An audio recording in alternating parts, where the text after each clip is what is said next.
Hi viewers, welcome to our channel. ప్రస్తుతం మనతో పాటు జై భారత్ నేషనల్ పార్టీ అధికార ప్రతినిధి వినుకొండ కోఆర్డినేటర్ చిరంజీవి నాయక్ గారు వారితో ఒకసారి మాట్లాడారు. సార్ నమస్కారం. సార్ నమస్తే, జై భారత్ అండి. సార్, జగన్మోహన్ రెడ్డి గారు ఎన్నికల ప్రచారంలో ఉండగా అలా వెహికల్లో వెళ్తూ అభివాదం చేస్తున్నారు ప్రజలకి. ఈ మధ్యలో ప్రజల నుంచి ఎవరో ఒక చెప్పు ఆయన మీదకి విసిరారు. అది ఆయన దగ్గరికి చేయలేదు, కానీ ఇప్పుడైతే ఆ వీడియో అయితే వైరల్ అవుతుంది. దాన్ని టీడీపీ కూడా వైరల్ కూడా చేస్తుంది. అంటే ఇప్పుడు ఎవరైతే ఆ పాలనతో డిసప్పాయింట్ అయ్యి ఉంటారో వాళ్ళే వేసి ఉంటారు. ఒక నిరుద్యోగం అయినా ఉండొచ్చు, లేకపోతే రాష్ట్రానికి తీసుకురావాల్సిన ప్రత్యేక హోదా తీసుకురాలేదని ప్రత్యేక హోదా కావాలనుకునే వాళ్ళు ఉండొచ్చు, లేకపోతే పోలవరం ప్రాజెక్టు పూర్తి కాలేదనుకునే, లేకపోతే రాయలసీమ జిల్లాలకు ఏదైతే ఇరిగేషన్ పరంగా చేస్తానని చేయలేదని డిసప్పాయింట్ అయ్యారో ఎవరో ఒక వర్గం నుంచి ఎవరో ఒకరు చేసి ఉంటారు. అండ్ దాన్ని మనం ఎలా చూడాలంటే, ఇంతకుముందు మాజీ డీజీపీ గౌతమ్ సవాంగ్ గారు ఒక మాట అన్నారు, ఏదన్నా ఒక ప్రజాప్రతినిధి మీదకి చెప్పులు ఇస్తారంటే అది భావ ప్రకటన. సో మీరు సరిగ్గా పరిపాలించట్లేదు కాబట్టి వాళ్ళ భావ ప్రకటనని ఒక చెప్పులేసో లేకపోతే సిరా ఇంకు చల్లో లేకపోతే ఇంకో రకంగానో ప్రొటెస్ట్ చేస్తారు. సో దాన్ని మనం ప్రొటెస్ట్గానే చూడాలి తప్ప జగన్ మీద దాడిగా చూడలేము మనం దాన్ని. సో ఆయన ముఖ్యమంత్రిగా బాధ్యతలు చక్కగా నిర్వర్తించలేదు, అందుకనే వాళ్ళు చెప్పుతో దాడి చేసే ప్రయత్నం చేశారు. సో ఇప్పుడు చెప్పుతో దాడి చేసిన ప్రజలే అంటున్నారు, ఏమో ప్రతిపక్షాల నుంచి కార్యకర్తలు ఎవరైనా కూడా కావచ్చు కదా, యాంగిల్లో ఏమన్నా ఉండే ఛాన్సెస్ లేదండి. ఎందుకు ప్రతిపక్షం వాళ్ళు ఆ మీటింగ్ ఎందుకు వెళ్తారు? ఎవరో ఆ పార్టీ వాళ్ళే మెయిన్లీ ఉంటారు, లేకపోతే ఎవరైనా డిసప్పాయింటెడ్ గ్రూప్ వాళ్ళు వెళ్తారు. ప్రతిపక్షాల వాళ్ళు కాళ్ళ పనులు వాళ్ళు ఉంటారు కదా. సో ప్రతిపక్షం చేస్తే ఛాన్స్ తక్కువ. ఈయన అడ్మినిస్ట్రేషన్ పరంగా ఎవరైతే ఎఫెక్ట్ అయి ఉంటారో మోస్ట్, సో వాళ్ళల్లో ఒకళ్ళు చేసి ఉంటారు తప్ప ప్రతిపక్షాలు చేసేదానికి అవకాశం ఉందని నేనైతే అనుకోవట్లేదు. గతంలో జగన్మోహన్ రెడ్డి గారు కొన్ని వ్యాఖ్యలు చేస్తారు. అదేంటంటే, అబద్ధాలు చెప్పిన వాళ్లకు చెప్పు చూపించాలి, చెప్పు చూపిస్తారు ప్రజలు అని చెప్పేసి అని అన్నారు. సో ఆ వీడియో క్లిప్ని ఈ వీడియో క్లిప్కి యాడ్ చేసి సోషల్ మీడియా తెగ వైరల్ చేస్తున్నారు. అంటే జగన్మోహన్ రెడ్డి అబద్ధాలే కదా చెప్తుంది. ఎలక్షన్కి ముందు రాజధాని అక్కడే ఉంటుందన్నారు, అక్కడ ఉంచలేదు, తీసుకెళ్లి 3 ముక్కలు చేశాడు. 2021 డిసెంబర్ కల్లా పోలవరం పూర్తి చేస్తానన్నాడు. ఈరోజు 2024 వచ్చింది, ఈ రోజుకి పూర్తి కాలేదు. తర్వాత రైల్వే జోన్ తీసుకొస్తానన్నాడు, తీసుకురాలేదు. తర్వాత కేంద్రం మెడల్ వంచి ప్రత్యేక హోదా చేస్తానన్నాడు, ఈ రోజుకు తీసుకురాలేదు. కడప స్టీల్ ప్లాంట్ పూర్తి చేస్తానన్నాడు, ఈ రోజుకు పూర్తి చేయలేదు. ఈ రకంగా అన్ని అబద్ధాలే కదా అని చెప్పినవి. అబద్ధాలు చెప్పిన వాళ్ళకి చెప్పులు చూపించి ఏం చూపిస్తారు? బంగారపు గొలుసులు చేసి మెడలో వేస్తే సన్మానిస్తారా ఏంటి? ఒక అసమర్థ ముఖ్యమంత్రి ఆబ్వియస్గా రిసెప్షన్ అలానే ఉంటుంది. ఆయన చక్కగా పరిపాలన చేసి ఉంటుంటే జాబ్ క్యాలెండర్ రిలీజ్ చేశాడు, అది కూడా చేయలేదు కదా. ఎవ్రీ ఇయర్ జాబ్ క్యాలెండర్ ఇప్పటివరకు రిలీజ్ చేశాడా? నాకు తెలిసి ఏదో నిరుద్యోగి చేసిన పని అని అనిపిస్తుందండి నాకు. జాబ్ క్యాలెండర్ పరంగా ఈయన టైంకి జాబ్ క్యాలెండర్ ఇవ్వకుండా నిరుద్యోగులతో ఒక ఆట ఆడుకున్నాడు కాబట్టి, సో ఆ రకంగా ఒక నిరుద్యోగి చేసి ఉంటాడని అనిపిస్తుంది నాకు. అది అంటే ఈ విధంగా చెప్పులు విసరాలు, ఏ విధంగా చూడొచ్చు? ఇప్పుడు గౌతమ్ సవాంగ్ గారు చెప్పినట్టు దాన్ని ప్రొటెస్ట్ గానే చూడాలి. నంబర్ 1. ఇక్కడ అది ఏపీలో కాదు కదా, అక్రాస్ ఇండియా. కేజ్రీవాల్ మీద ఢిల్లీలో సిరా ఇంకులు చల్లారు. తర్వాత వెస్టర్న్ కంట్రీస్ లో నేను మర్చిపోయా, ఏదో president of the particular country మీద కూడా చెప్పులు ఇస్తారు. జార్జ్ బుష్ మీద కనుకుండా బూట్లు ఇస్తున్నట్టున్నారు. అది ప్రపంచ దేశాల్లో, ప్రజాస్వామ్య దేశాల్లో ప్రతి దగ్గర జరుగుతున్న ప్రక్రియ అది. అది ఆంధ్రప్రదేశ్లో కొత్తగాను ఫస్ట్ టైం జరిగింది కాదు కదా.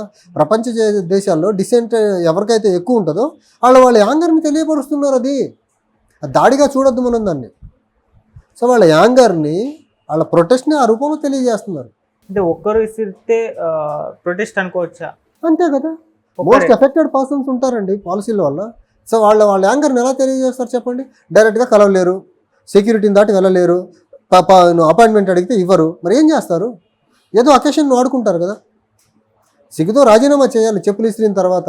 అరే నా పాలన మీద ఇంత దరిద్రమైన ఒపీనియన్ ఉందా అనేసి. కానీ కుర్చీని పట్టుకొని వదలట్లేదు కదా ఆయన. చెప్పులు ఇస్త్రడం అనేది ఒక సామాన్యమైన నిరసన కాదు, చాలా తీవ్రమైన నిరసన అది. సో ఆ నిరసన బేస్ చేసుకొని నేను ఒక అసమర్థ ముఖ్యమంత్రిని, ఇంత తీవ్రమైన యాంగర్ నా మీద ప్రజల్లో ఉందా, నేను ఈ సీట్లో కూర్చునే దానికి అర్హుడిని కాదని రాజీనామా చేయాలి. రాజీనామా చేయకపోదా మేమంతా సిద్ధమే అని మరొక మోసపూరితమైన ప్రచారంతో మళ్ళీ ముఖ్యమంత్రి సీట్ కోసం పాకులాడుతున్నాడు ఆయన. సో ఇప్పుడు దీన్ని అయితే మరి ప్రతిపక్షాలు తీవ్రంగా వీడియోని షేర్ చేయడము, దాన్ని సోషల్ మీడియాలో పెట్టడం. ప్రతిపక్షాలు అనొద్దండి మీరు. ప్రతిపక్షాలు ఏముంది అక్కడ? ఎవరో ఒక అఫెక్టెడ్ సెక్షన్ నుంచి ఒకళ్ళు దాడి చేశారు. వాళ్ళు దాడి కాదు, డిసెంట్ని చూపించారు. సో ఆ డిసెంట్ని డిసెంట్గా చూడండి. ఆయన అసలు అతన్ని ఇంటర్వ్యూ చేయండి ఫస్ట్.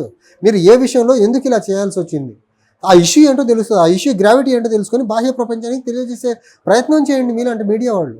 ఓకే, అంతే తప్ప ప్రతిపక్షాలు అంటే ప్రతిపక్షాలకు ఇంకేం పని ఉండదండి. ముఖ్యమంత్రిగా ఆ సీట్లో కూర్చొని చేయాల్సిన పనులు చేయనప్పుడు డిఫాల్ట్గానే డిసెంట్ వివిధ రూపాల్లో వస్తుంది. ఇది one of the kind of dissent. Sir వాలంటీర్లు అని ఈ పెన్షన్ల పంపిణీ కార్యక్రమం ఏదైతే ఉందో దాంట్లో ఇన్వాల్వ్ కావద్దు, దానిని దూరం పెట్టేశారు. సో ఈ నిర్ణయం తీసుకుంది కదా, ఈ నిర్ణయం పైన మీ ఒపీనియన్ ఏంటి సార్? అంటే ఒకటండి, మా అధ్యక్షులు గారు టైం అండ్ అగైన్ చెప్తున్నారు వాలంటీర్ల విషయంలో. సో వాళ్ళు ఏదైతే పెన్షన్ల డిస్ట్రిబ్యూషన్ కార్యక్రమంలో ఉన్నారో, పర్టికులర్గా ఎలక్షన్ టైంలో వాళ్ళు దాన్ని ఏమంటారు, కొంచెం ఓటర్స్ని ఇన్ఫ్లుయెన్స్ చేసేసి ఫ్రీ అండ్ ఫెయిర్ మేనర్లో ఎన్నికలు జరగకుండా అడ్డుకునేదానికి అవకాశం ఉంది. సో వాలంటీర్ని విధుల నుంచి దూరంగా ఉంచకుండా సో ట్రాన్స్ఫర్స్ చేయండి, ప్రభుత్వ ఉద్యోగులను ట్రాన్స్ఫర్స్ చేసినట్టే ఈ ఎన్నికల కాలం అయ్యేంత వరకు ఒక జిల్లాలో ఉండే వాలంటీర్స్ మొత్తాన్ని ఇంకో జిల్లాకి, ఇంకో జిల్లాలో ఉండే వాలంటీర్స్ ఇంకో జిల్లాకి అలా డిస్ట్రిక్ట్ వైజ్ స్థానచలనం చేస్తే ఎన్నికల్లో వాళ్ళ ప్రభావం తక్కువ ఉంటుంది. ఆ రకంగా చేస్తే బాగుంటుందని మేము అనుకున్నాము. కానీ ఈసీ దానికి భిన్నంగా సో వాళ్ళని అసలు ఈ పెన్షన్స్ డిస్ట్రిబ్యూషన్ ప్రక్రియకి దూరంగా ఉంచింది. సో దానివల్ల ఏంటంటే ఇప్పుడు వైసీపీ టీడీపీ రెండు బ్లేమ్ గేమ్ ఆడటం మొదలుపెట్టాయి. సో వైసీపీ వాళ్ళేమో టీడీపీ వాళ్ళు చేసిన కుట్ర వల్ల వాలంటీర్లు పెన్షన్ ఇచ్చేదానికి ముందుకు రావట్లేదని ఒకటి, టీడీపీ వాళ్ళు ఏంటంటే అసలు ఈ వాలంటీర్లు అందరూ వైసీపీ కార్యకర్తలుగా పనిచేస్తున్నారు, గవర్నమెంట్ నుంచి శాలరీ తీసుకొని అనేసి టీడీపీ వాళ్ళు ఈ బ్లేమ్ గేమ్ స్టార్ట్ అయింది. అసలు వాళ్ళు న్యాచురల్గా డ్యూటీల నుంచి దూరం పెట్టకుండా ట్రాన్స్ఫర్ చేసి ఉంటే బాగుండేది అనేసి జై భారత్ నేషనల్ పార్టీ యొక్క అభిమతం అండి. సో ఇప్పుడు ఈ ప్రాసెస్ మొత్తంలో చూసుకుంటే ఇప్పుడు పెన్షనర్స్ ఎవరైతే ఉన్నారో, నేను నిన్న గ్రౌండ్లో పెన్షనర్స్తో మాట్లాడుతుంటే వాళ్ళు చెప్పేది ఏంటంటే, మాకు ఇంటికి వచ్చే పెన్షన్ని ఇప్పుడు మేము వెళ్ళి పంచాయత్ ఆఫీస్ దగ్గర పడిగాపులు కాయాలా, ఎంతమందికి ఇస్తారు ఒక సెక్రటరీ.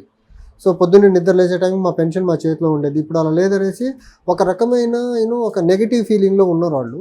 బట్ దీన్ని మేము ఎలా చూస్తామంటే, అసలు బ్యాంక్ అకౌంట్కి ట్రాన్స్ఫర్ చేసి అయిపోయే పెన్షన్ని ఒక వాలంటీర్ అనే ఒక మెకానిజంని డెవలప్ చేసి మీ కార్యకర్తలను అందులో పెట్టేసేసి మీ కార్యకర్తల ద్వారా పెన్షనర్స్ని, గవర్నమెంట్ స్కీమ్ బెనిఫిషరీస్ ఎవరైతే ఉన్నారో వాళ్ళందరినీ ఇన్ఫ్లుయెన్స్ చేసి మీ పార్టీ ఓటర్స్గా మార్చుకునే ప్రయత్నం చేయడం వైసీపీ చేసిన తప్పు. సో డైరెక్ట్గా ప్రతి పెన్షనర్కి బ్యాంక్ అకౌంట్ ఓపెన్ చేయించేసి every month first government salary salaried ఎంప్లాయీకి శాలరీ పడ్డట్టే పెన్షనర్స్ కూడా పెన్షన్ పడి ఉంటే అయిపోయేది కదా. దానికి ఇంత డబ్బు వేస్ట్ అవ్వదు. ఇప్పుడు వాలంటీర్కి ఇచ్చే డబ్బు వేస్ట్ అయ్యేది కదా, వేస్ట్ అవ్వకుండా ఉండేది కదా. గవర్నమెంట్ దాన్ని ఇంకో దానికి వాడేదానికి అవకాశం ఉండేది.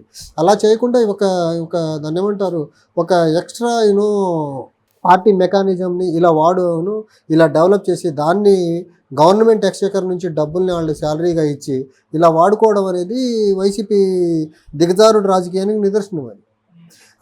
అది దిగజారుడు రాజకీయం చేయడం పోగా ఇప్పుడు ఏం చేస్తున్నారు, ఫలానా పార్టీ వల్ల వీళ్ళు పెన్షన్స్ ఇవ్వట్లా అని పెన్షనర్స్ని రెచ్చగొట్టే ప్రయత్నం చేస్తున్నాడు. సో అది ఎంతవరకు సమంజనీయం కాదు అసలు. ఓకే, ఎవరు వైసీపీ రెచ్చగొడుతుంది, అది తప్పు కదా. అది ఎలక్షన్ టైంలో మీ వాలంటీర్స్ని, ఓటర్లని ప్రభావితం చేస్తున్నారు కదా. అండ్ మా అధ్యక్షులు వారు ఇంకోటి కూడా చెప్పారు, అసలు వాళ్ళని ఎలక్షన్ డ్యూటీల నుంచి దూరంగా పెట్టకుండా ఉంచే జిల్లాల నుంచి ట్రాన్స్ఫర్ చేయండి అన్నారు. గవర్నమెంట్ నుంచి శాలరీ తీసుకున్నాడు, 5,000 కావచ్చు, 6,000 కావచ్చు, 7,000 ఎంతైనా కావచ్చు, గవర్నమెంట్ ఎక్స్చెకర్ నుంచి శాలరీ తీసుకున్నాడు కాబట్టి వాళ్ళని ట్రాన్స్ఫర్ చేయాల్సింది. గవర్నమెంట్ ఎలక్షన్ ప్రక్రియలో వాళ్ళని కూడా భాగస్వాములు చేసి ఉండాల్సింది. జిల్లాలు మారితే పని అయిపోయేది, వాళ్ళు ప్రలోభాలకు గురి చేసేదానికి అవకాశం ఉండదు కదా ఒకసారి వాళ్ళ లొకాలిటీ నుంచి దూరంగా వెళ్ళిపోతుంది. సో అలా చేయకుండా దూరంగా ఉంచడం అనేది కరెక్ట్ కాదు. At the same time pensioners విషయంలో వాళ్ళని వాడే బదులు డైరెక్ట్గా బ్యాంక్ అకౌంట్లో వేస్తే పని అయిపోతుంది. దానికి ఇంత హంగామా, ఇంత రచ్చ చేయాల్సిన అవసరం లేదు అసలు. అంటే వైసీపీ ఏ విధంగా రెచ్చగొడుతుంది, ఏ విధంగా ప్రభావితం చేస్తుందో ఓటర్లని? అంటే ఒకటి, ఇప్పుడు జగన్ గవర్నమెంట్, జగన్మోహన్ రెడ్డి ఇవన్నీ మీ ఇంటికి తీసుకొచ్చి ఇప్పిస్తున్నాడు, మీ జగన్ గవర్నమెంటే చేస్తుంది ఇదండి. వాళ్ళు గవర్నమెంట్ పెన్షన్ని, గవర్నమెంట్ డబ్బు అది ప్రజలు ట్యాక్స్ పేయర్స్ మనీని పెన్షన్గా ఇస్తున్నారు. అదే జగన్మోహన్ రెడ్డి సాక్షి పేపర్, సాక్షి టీవీ లేకపోతే భారతీయ సిమెంట్ ఫ్యాక్టరీలో వచ్చిన ప్రాఫిట్స్ పెన్షన్గా ఇస్తున్నట్టు ఒక రకమైన ఒక అద్భుతమైన కల్పన. జగన్ ఇస్తున్నాడు డబ్బులు, జగన్ సొంత ఆస్తిని పంచట్లేదు కదా, ట్యాక్స్ పేయర్స్ మనీని రీడిస్ట్రిబ్యూట్ చేస్తున్నాడు. అది గవర్నమెంట్ మనీ, అది పబ్లిక్ మనీని పబ్లిక్ ఇచ్చి జగన్ ఏదో సొంత డబ్బు ఇస్తున్నట్టు అది దాన్ని ఒక రకమైన